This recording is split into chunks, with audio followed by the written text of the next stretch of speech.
Good morning students. Let's start today's class. So कल मैंने आपका लास्ट वाले क्लास में आपका आयोनाइजेशन एनर्जी फील्ड हम लोगों ने डिस्कस की थी. तो आज हम लोग देखेंगे magnetic property. So magnetic property में आपकी दो टाइप की प्रॉपर्टीज होती है. एक कौन सी होती है आपकी, एक होती है पैरामैग्नेटिक और एक होता है डायमैग्नेटिक. मैग्नेटिक प्रॉपर्टी में एक आपकी होती है डायमैग्नेटिक, एक होती है पैरामैग्नेटिक. ठीक है, इसको बाद में मैं आपको डिस्क्राइब करूंगी. पहले देखते हैं कि जैसे मेरे पास एक ऑर्बिटल है. मेरे पास कौन सा ऑर्बिटल है, एक पी ऑर्बिटल है. जैसे मेरा कौन सा ऑर्बिटल है, ये पी ऑर्बिटल है. ये उसका क्या है, आपका न्यूक्लियस.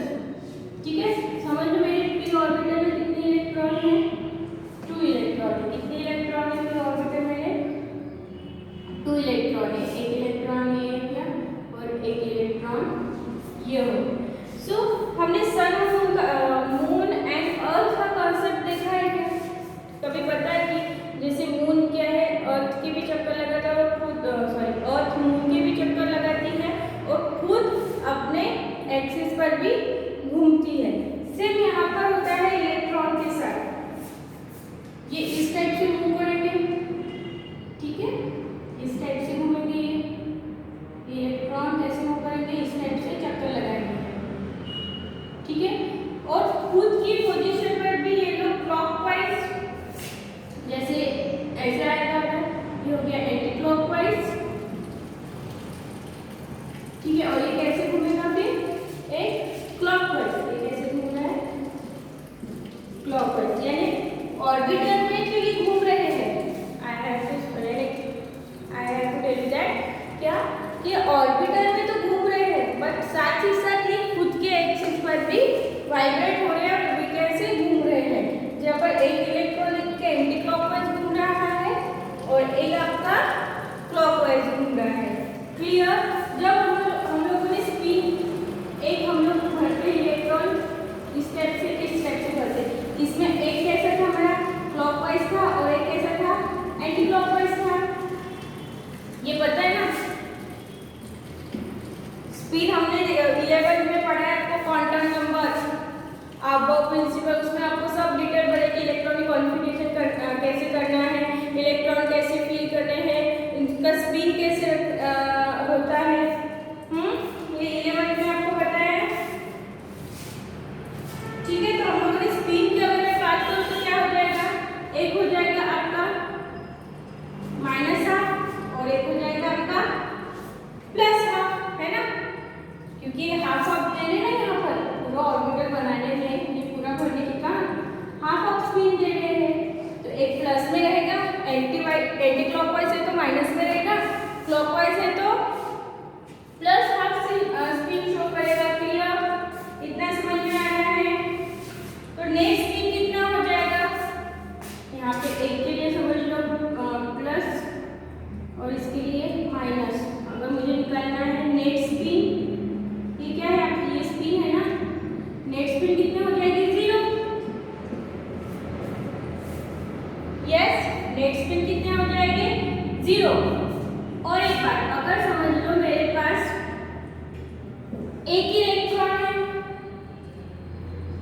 मेरे पास समझ लो एक इलेक्ट्रॉन होगी तो उसकी स्पिन कैसा रहेगा, एक तो +½ रहेगा और -½. क्लियर हो रहा है इतना. यस, +½ होगा या फिर -½ होगा. क्यों ऐसा हो रहा है, बिकॉज ये मैग्नेटिक फील्ड खुद भी ये ऑर्बिटल में घूम रहा है, खुद के एक्सिस पर भी घूम रहा है. तो कुछ मैग्नेटिक फील्ड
तो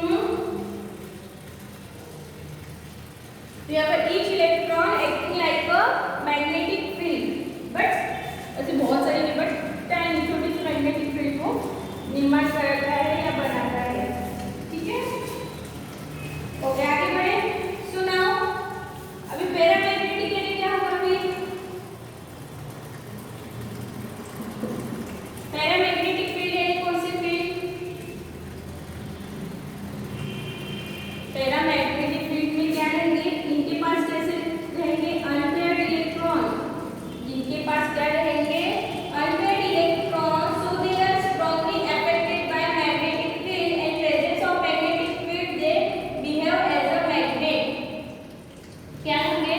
अनपेयर्ड इलेक्ट्रॉन रहेंगे, so they are strongly affected by magnetic field. ये अनपेयर्ड है तो what they are strongly affected by magnetic field। Unpaired electron pair है क्या? नहीं, पेयर है तो स्टेबिलिटी रहती है। या अनपेयर है, अनपेयर है तो ये क्या है? स्ट्रांगली अफेक्टेड रहेंगे बाय मैग्नेटिक फील्ड। और जब and the presence of magnetic field they behave as a magnet. अगर मैं यहाँ पर क्या रख दूं? मैग्नेटिक फील्ड अगर रख रही हूँ मैं, so they behave as a magnet। वो किसके जैसे बिहेव करेंगे? मैग्नेट के जैसे बिहेव करेंगे। तो हमारे क्या, तो इसको हम क्या बोलेंगे? Paramagnetic nature. ठीक है, क्लियर हुआ? फिर से पैरामैग्नेटिक नेचर किसमें मिलेगा? जिसके पास अनपेयर्ड इलेक्ट्रॉन है। अनपेयर्ड इलेक्ट्रॉन है, समझ में आया? अनपेयर्ड इलेक्ट्रॉन है और उसको मैंने मैग्नेटिक फील्ड में रखा है। समझ लो ये मेरा क्या है? एक अनपेयर्ड इलेक्ट्रॉन है और इसको मैंने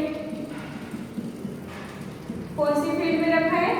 मैग्नेटिक फील्ड में रखा है। ठीक है, तो ये क्या होगा? एक तो ये स्ट्रांगली अफेक्टेड तो होगा मैग्नेटिक फील्ड से। क्या होगा? स्ट्रांगली अफेक्टेड तो होगा मैग्नेटिक फील्ड से, बट ये खुद भी कैसे बिहेव करेगा? As a magnet. ये खुद कैसे बिहेव करेगा? As a magnet. तो ऐसा नेचर हमारा कौन सा कहलाता है? Paramagnetic nature. सेकंड है आपका पैरामैग्नेटिक में और एक आपका है दैट इज फेरोमैग्नेटिक नेचर। ये आपका पैरामैग्नेटिक के अंदर ही आता है, फेरोमैग्नेटिक नेचर। फेरोमैग्नेटिक नेचर और वी कैन फेरोमैग्नेटिक सबस्टेंस और सबस्टेंस है, नेचर नहीं है। ठीक है, सबस्टेंस। तो क्या होगा? चलो देखते हैं। These are very strongly affected by magnetic field and they keep on behaving like a magnet even after magnetic field is removed. Unpaired electron present in more quantity they becomes a permanent magnet. Example iron, cobalt, nickel. यानी इसको अगर मैं रख रही हूँ same, इसको भी मैंने रख लिया इलेक्ट्रॉन है, इसको किस में रखा है? मैग्नेटिक फील्ड में रखा है। ठीक है, किस में रखा है? मैंने मैग्नेटिक फील्ड में रखा है। ये भी कैसा है? स्ट्रांगली अफेक्टेड है, strongly affected by magnetic field. ठीक है, ये भी strongly affected by magnetic field. But इसमें क्या है और इसमें क्या है? ये इस टाइप से कि अगर मैं ये मैग्नेटिक फील्ड हटा दूं, ये खुद तभी भी ये किसके जैसे बिहेव करेगा? एज अ मैग्नेट के जैसे बिहेव करेगा। बट यहाँ पर वो नहीं होगा, आपके पैरामैग्नेटिक में वैसा नहीं होगा। जहाँ जब तक आपको मैग्नेटिक फील्ड अवेलेबल है ना, तभी के जैसे तभी ये मैग्नेट के जैसे बिहेव करेगा। बट यहाँ पर कैसे? ये strongly affected by magnetic field. अगर मैं मैग्नेटिक फील्ड हटा दूंगी फिर भी ये कैसे बिहेव करेगा? ये electron as a one magnet के जैसे बिहेव करेगा। क्लियर? Yes, okay. डाईमैग्नेटिक। अभी डाई यानी क्या होता है? डाई यानी टू यानी पेयर। यस, तो हम लोग क्या बोलेंगे? Paired electron they are poorly affected by magnetic field and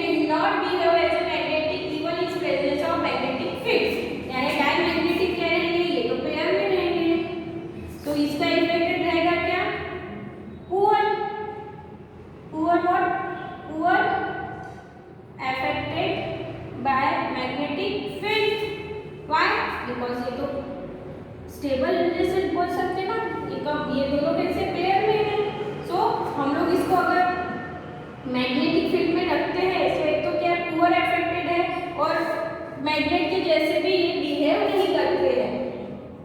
ठीक है, क्लियर? आगे बढ़े। और अभी हमको निकालना है कि किसी सब्सटेंस की मैग्नेटिक प्रॉपर्टी क्या है। अभी हमको निकालना है कि वो पैरामैग्नेटिक है, फेरोमैग्नेटिक है, डायमैग्नेटिक है। वो कैसे निकालेंगे? तो उसके लिए हम लोग यूज करेंगे आपका मैग्नेटिक मोमेंट। हम लोग क्या यूज करेंगे उसके लिए? Magnetic moment.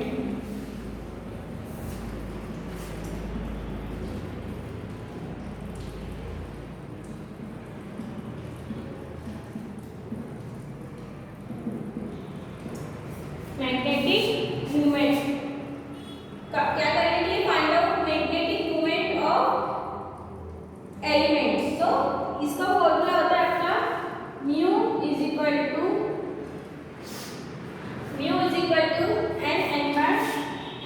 n plus 2।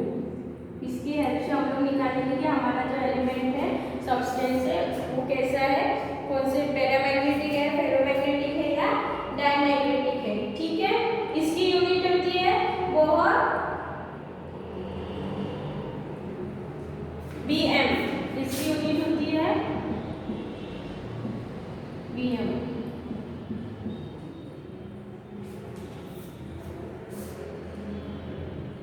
Magneton, Bohr magneton. ठीक है, समझ में आ रहा है?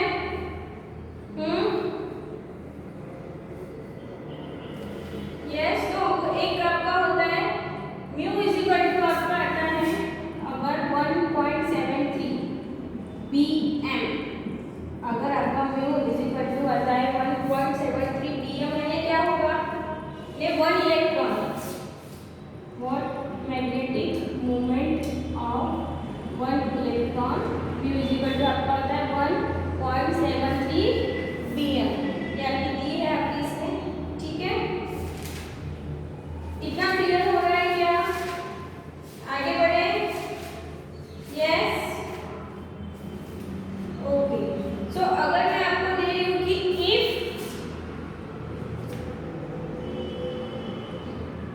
Equal to 0 not equal to 0 होगा तो क्या होगा? अगर इक्वल टू 0 होगा यानी we can say n is equal to 0 यानी n is equal not is equal to 0, तो आपका कैसा होगा? ये होगा आपका डायमैग्नेटिक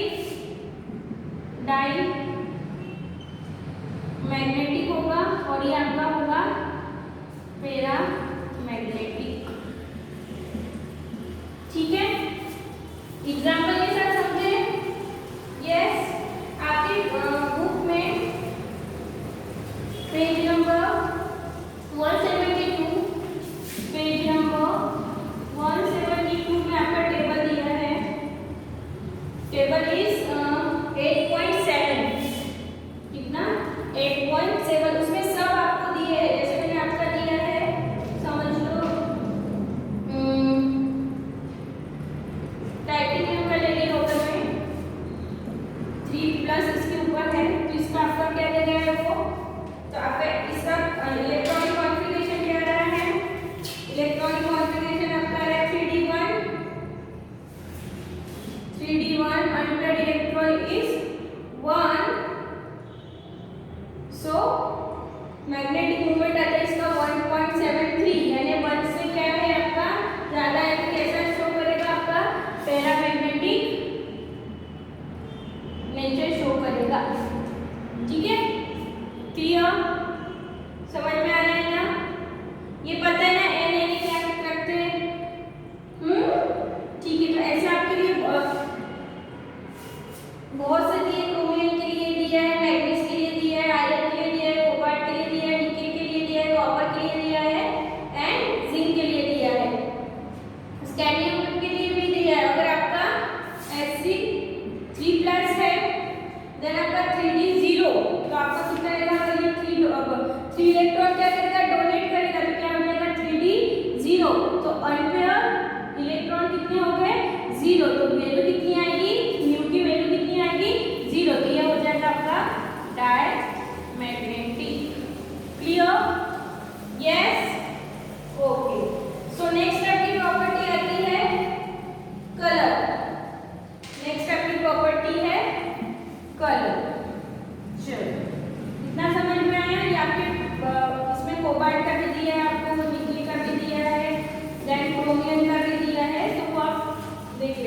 ठीक है। सो नेक्स्ट है आपका कलर।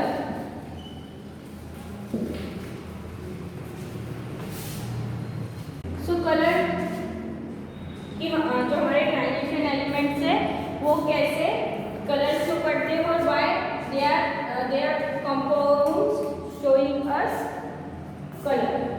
ठीक है। Okay, the formation of colour compounds. Okay, formation of colour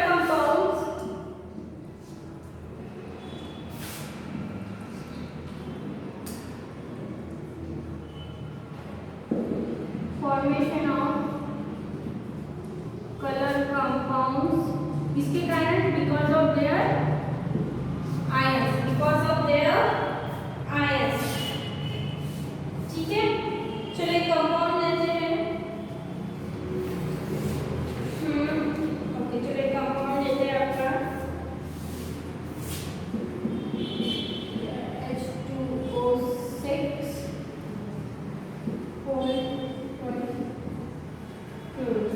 ठीक है। ये आपका कौन सा कंपाउंड है? कोऑर्डिनेशन कंपाउंड है।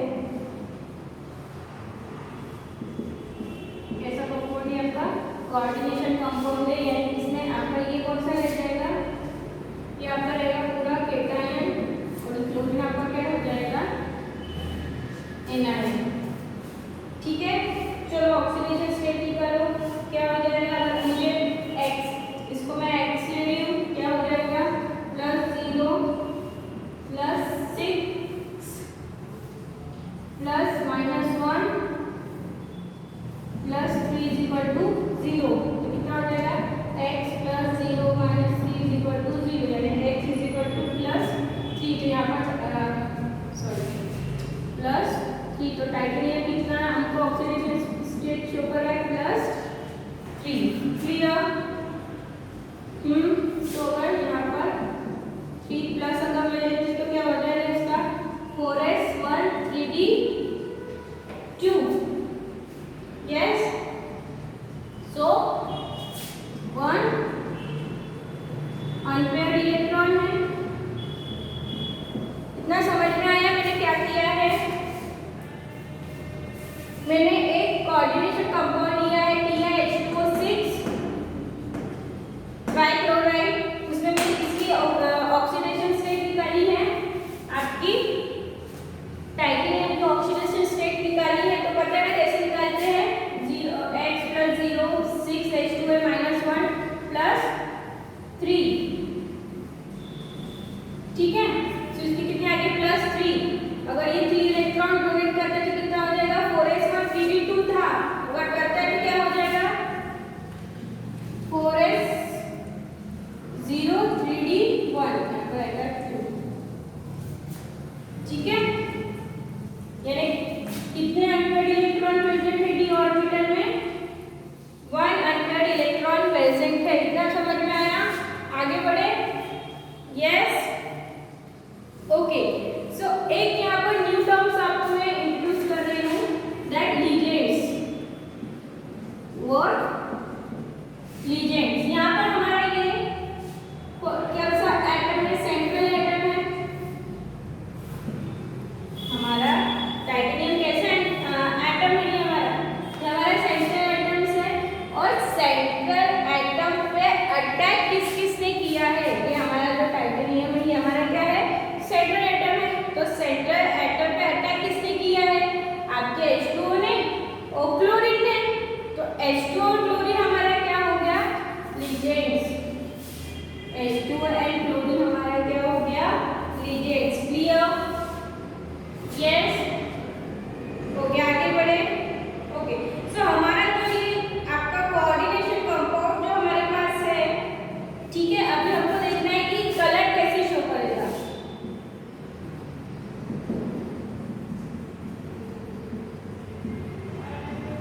ये हमारा कलर कैसे शो करेगा? चलो देखें। यस। ओके। सो हमको पता है कि बॉन्डिंग नॉन बॉन्डिंग पता है ना? इस टाइप से हमारे डी ऑर्बिटल स्प्लिट होते हैं। ये dx y z zx 3x² - y²। और ये Z²। ठीक है, सो 4 में क्लियर। 3D में हमारा कितना इलेक्ट्रॉन है? 1।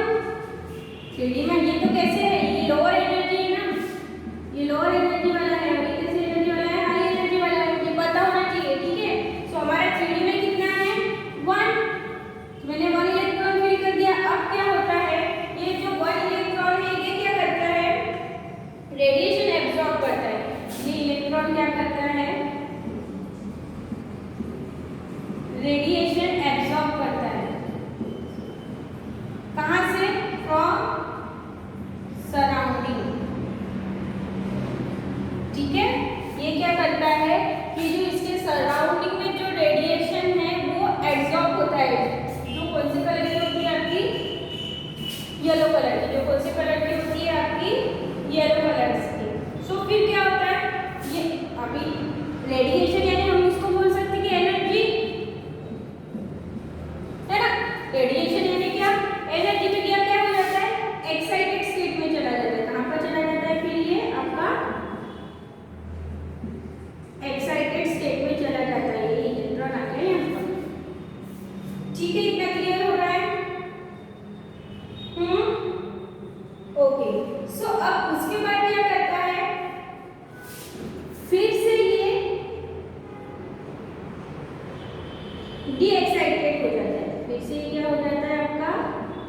इलेक्ट्रॉन डी एक्साइट होके फिर से आपका किस में आ जाता है? ये high energy to low energy में आ जाता है। ठीक है, सो इसमें क्या हो रहा है, जब ये यहाँ पर क्या हो रहा है? एक्साइटेड स्टेट में है। यहाँ पर क्या हो रहा है? D excited state. तो अगर मुझे बताओ ये डी एक्साइट हो रहा है फिर से यहाँ पर आ रहा है, तो ये कुछ कॉम्प्लीमेंट्री क्या करेगा? कुछ कॉम्प्लीमेंट्री क्या करेगा? ये कलर रिलीज करेगा, है ना। क्या करेगा? कुछ कॉम्प्लीमेंट्री कलर रिलीज करेगा। तो वो हमारा होगा एक तो वॉयलेट और पर्पल। इतना समझ में आया है? समझ में आया? देखो फिर से ये 3D में हमारे कितने इलेक्ट्रॉन है? 1। मैंने लिख दिया 1। ये 1 इलेक्ट्रॉन क्या करता है? रेडिएशन एब्जॉर्ब करता है फ्रॉम सराउंडिंग से। क्या करता है? रेडिएशन एब्जॉर्ब करता है। जो कौन सी कलर की होती है? येलो कलर की होती है। फिर से वो क्या होता है? एक्साइटेड स्टेट में चला जाता है। एक्साइटेड स्टेट में जाने के बाद फिर से वो क्या होता है? डी एक्साइट होता है। फिर से वो क्या होता है? क्या होता है? एनर्जी रिलीज करके क्या हो जाता है? फिर वो क्या करता है? एनर्जी क्या करेगा? रिलीज करेगा। अगर वो डी एक्साइटेड स्टेट में आ रहा है तो वो भी क्या करेगा? इस टाइप से एनर्जी क्या करेगा? रिलीज करेगा। जो एनर्जी रिलीज करेगा वो हमारी कौन सी रहेगी? कॉम्प्लीमेंट्री कलर एनर्जी और कॉम्प्लीमेंट्री कलर रिलीज एनर्जी। जो हमको एक कॉम्प्लीमेंट्री कलर देगा जो वॉयलेट या पर्पल कलर का होगा। इट मीन इसका कलर क्या होगा? एक तो वॉयलेट और पर्पल। क्लियर? समझ में? आपके बुक में कोबाल्ट का दिया है COH2O6 2+। बुक में दिया है COH2O6 2+। इसका कैसे दिया है आपकी बुक में कि इसकी कैसी होती है? इसका स्ट्रक्चर होता है ऑक्टाहेड्रल। इसका स्ट्रक्चर कैसा होता है? ऑक्टाहेड्रल स्ट्रक्चर होता है। So what is when cobalt chloride is dissolved in water, it forms a pink solution of the complex। ये जो हमारा कॉम्प्लेक्स है ये कौन से कलर का है? आपका पिंक कलर का है। ये कब मिलता है? जब कोबाल्ट क्लोराइड की रिएक्शन किसके साथ की जाती है? H2 के साथ की जाती है। तो आपको क्या मिलता है? ये वाला कॉम्प्लेक्स मिलता है जो कि कौन से कलर का होता है? पिंक कलर का होता है। और जब इसको कंसंट्रेटेड हाइड्रोक्लोरिक एसिड के साथ जब इसको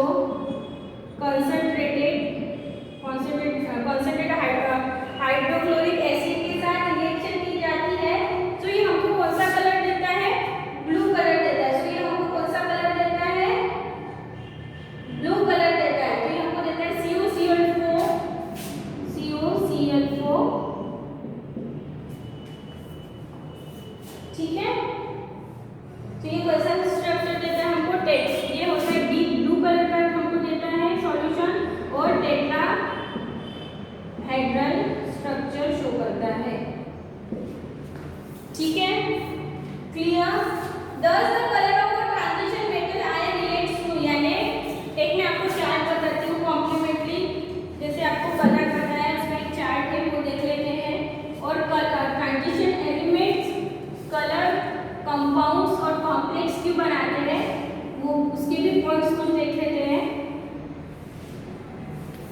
ठीक है, चलो तो पहले हम लोग चार्ट देखेंगे, कॉम्प्लीमेंट्री कलर चार्ट देखते हैं हम लोग पहले।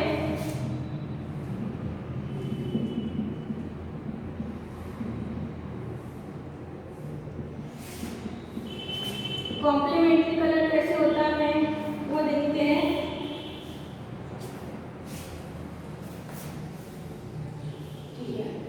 ठीक है, ओके चलो देखते हैं। तो पहले हम लोग देते हैं वॉयलेट, ब्लू, ग्रीन, येलो। यहाँ पर लेते हैं violet, blue, green, yellow, then मैं ले रही हूँ रेड एंड ऑरेंज। कॉम्प्लीमेंट्री यानी अपोजिट यू कैन से। ठीक है, तो यहाँ पर देखते हैं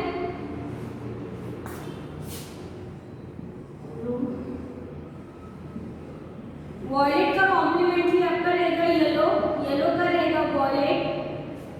ठीक है, रेड का कॉम्प्लीमेंट्री रहेगा कलर ग्रीन, ग्रीन का रहेगा रेड, ऑरेंज का ब्लू, ब्लू का ऑरेंज।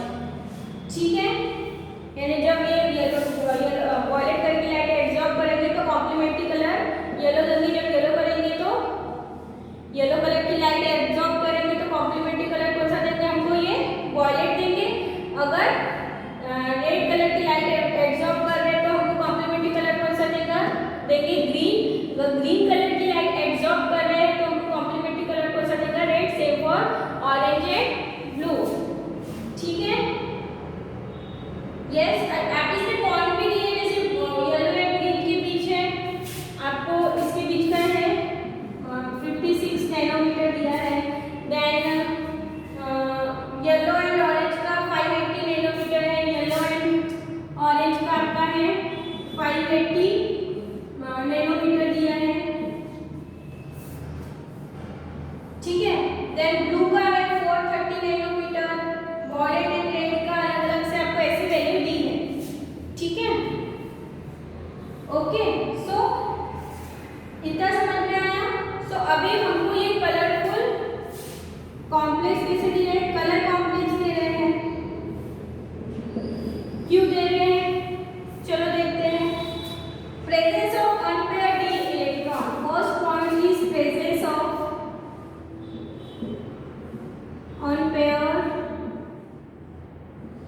d इलेक्ट्रॉन, यानी हमारे पास इलेक्ट्रॉन प्रेजेंट है, d ऑर्बिटल में एक अनपेयर्ड इलेक्ट्रॉन प्रेजेंट है, तो उसके कारण ये क्या कैसे कॉम्प्लेक्स दे रहे हैं हमको, कलर कॉम्प्लेक्स दे रहे हैं। Clear? Second, D transition, D transitions के कारण भी ये हमको कौन सा वैसे कॉम्प्लेक्स दे रहे हैं, कलर कॉम्प्लेक्स दे रहे हैं। Nature of rejects, third nature of rejects attached to metal ion। ये जो हमारा सेंट्रल एटम है, जो हमारा जैसे मैंने अभी कोबाल्ट वाला दिया था, कोबाल्ट H2O6 कॉम्प्लेक्स लिया था, तो उसमें कोबाल्ट आपका सेंट्रल एटम था। सेम मैंने आपका टाइटेनियम H2O6 वाला कॉम्प्लेक्स बताया था, उसमें आपका टाइटेनियम सेंट्रल एटम था। पर टाइटेनियम के इसमें लिगेंड कौन था, H2 क्लोरीन। सो जो लिगेंड आपका अटैच है आपके सेंट्रल एटम से, उसके ऊपर भी आपका डिपेंड करेगा व्हाट, कि हमारा जो कॉम्प्लेक्स मैंने बताया है उसका कलर कैसे होगा। ठीक है, geometry of the complex formed by the metal atom, what, geometry of the complex formed by the complex formed by the metal ion। ठीक है,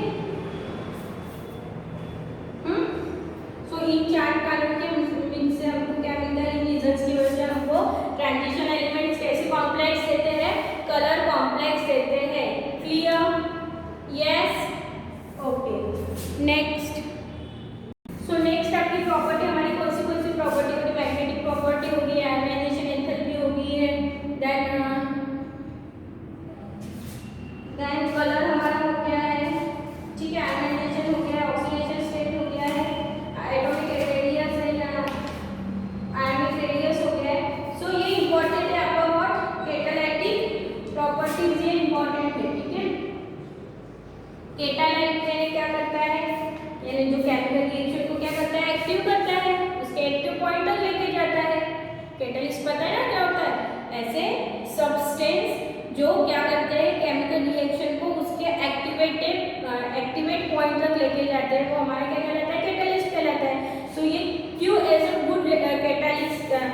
कैसे बिहेव करते हैं, एज अ गुड कैटलिस्ट क्यों बिहेव करते हैं हमारे ट्रांजिशन एलिमेंट्स, वो हम लोग देखेंगे। ठीक है, चलो देखते हैं। चलो first in transitions metals and their compounds exhibit good catalyst properties. They have proven to be good homogeneous and heterogeneous catalyst. ये क्या देते हैं हमको, एक तो homogeneous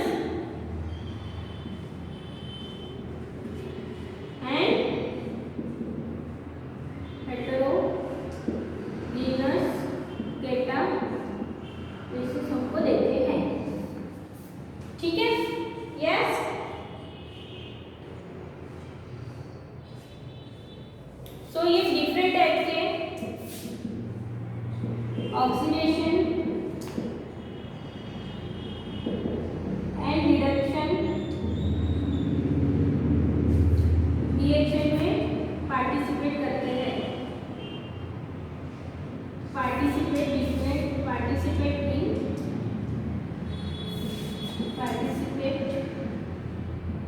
in different oxidation and reduction as a catalyst. ठीक है, ओके। एक आपका रहेगा, मैंने कलर आपको मैंने पढ़ाया, इसमें आपका टेबल 8.8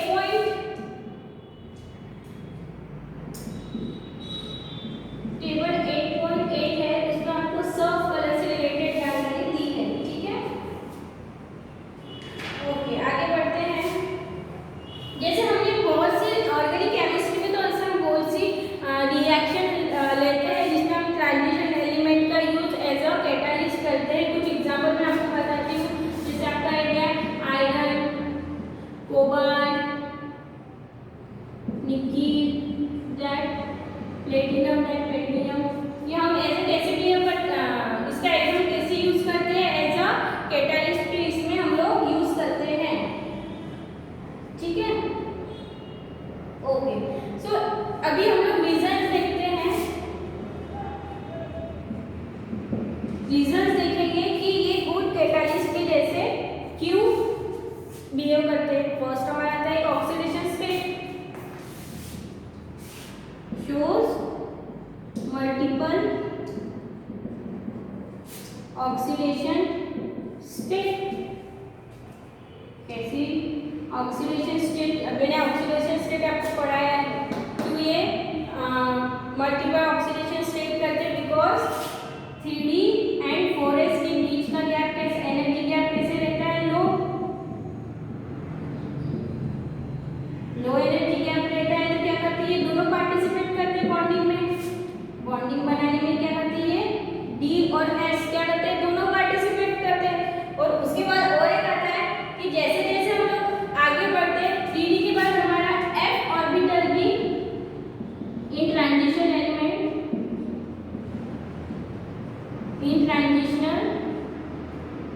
एलिमेंट जैसे जैसे हम लोग आगे बढ़ते हैं, एटॉमिक नंबर इंक्रीज होता है, तो F ऑर्बिटल भी इसमें इंक्लूड हो जाते हैं।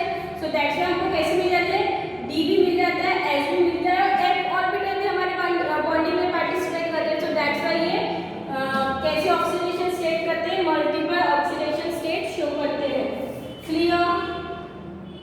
Yes, okay. सो क्या होता है कि जो वैकेंसी ऑर्बिटल होती है, क्या करते हैं, ये क्या करते हैं, जो हमारे वैकेंसी ऑर्बिटल है, वैकेंसी ऑर्बिटल क्या करेंगे,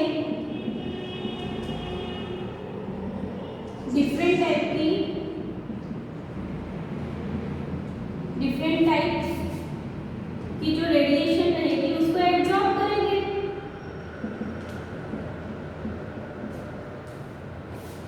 एब्जॉर्ब बाय डी ऑर्बिटल।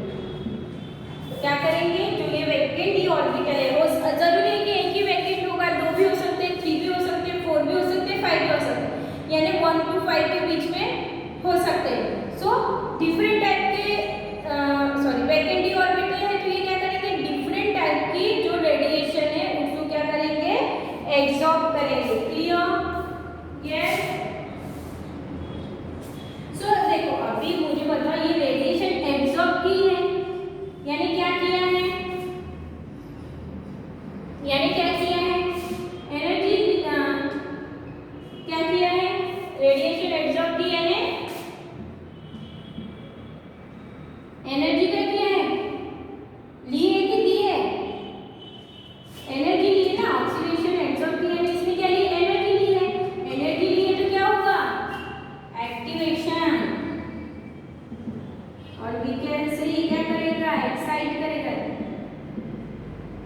किसको? इलेक्ट्रॉन को। एनर्जी जब हम इलेक्ट्रॉन को एनर्जी देते हैं तो तभी वो इलेक्ट्रॉन एक्साइट होता है ना। तो यहाँ पर क्या कर रहे हैं, जो हमारे डी ऑर्बिटल है, वैकेंट डी ऑर्बिटल, वो डिफरेंट टाइप के क्या कर रहे हैं, रेडिएशन को एब्जॉर्ब कर रहे हैं, एनर्जी दे रहे हैं। तो उससे क्या होता है, एक्टिवेशन, और इलेक्ट्रॉन क्या होता है, एक्साइट होता है। तो उससे हमको क्या मिलता है, एक्साइट हो रहा है, हमको क्या मिले, एनर्जी भी मिल रही है। तो ये क्या करता है, रिएक्शन को क्या करेगा, एक्टिवेशन पॉइंट तक लेके जाएगा as a catalyst. Yes, clear? आगे बढ़े। Okay, so now they have capacity to make intermediate.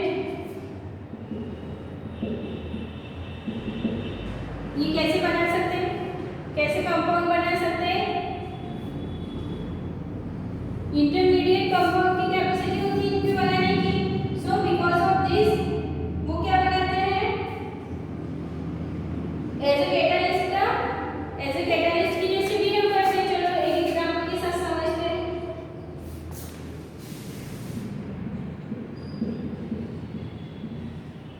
Catalyst में हम लोग बेरिलियम डाइबेरिलियम पेंटो ऑक्साइड हम लोग दे रहे हैं, ये जो हमको दे रहा है 2SO3। ठीक है, इसमें ये किसके जैसे बिहेव कर रहा है, ऐसा कैटलिस्ट के जैसे बिहेव कर रहा है। सो अभी ये क्या कर रहा है, चलो देखते हैं। सो ये एक पाथ, एक रास्ता दे रहा है, किसको, ये रिएक्शन को। ये जो हमने SO2 को ऑक्सीजन के साथ रिएक्ट कर रहा है तो प्रेजेंस ऑफ B2O5, तो B2O5 का एक पाथ दे रहा है इस रिएक्शन को। तो चलो देखते हैं वो कैसे कर रहा है।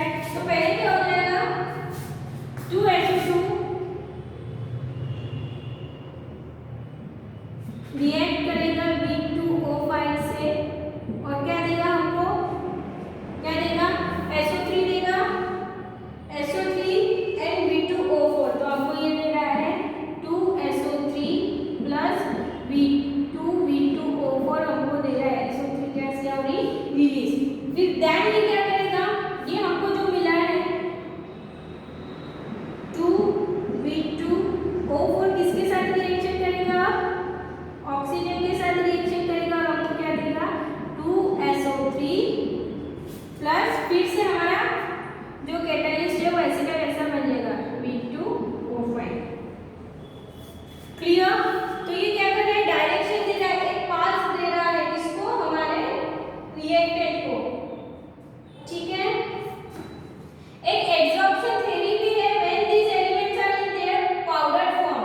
ओके, जब ये जो ट्रांजिशन एलिमेंट्स होते हैं उनके पाउडर फॉर्म में होते हैं। अगर पाउडर फॉर्म में हमने सरफेस टेंशन या सरफेस केमिस्ट्री में देखा है कि पाउडर फॉर्म में जब हमको कोई एलिमेंट्स मिलते हैं तो उसका सरफेस कैसा होता है, कम होता है कि ज़्यादा होता है।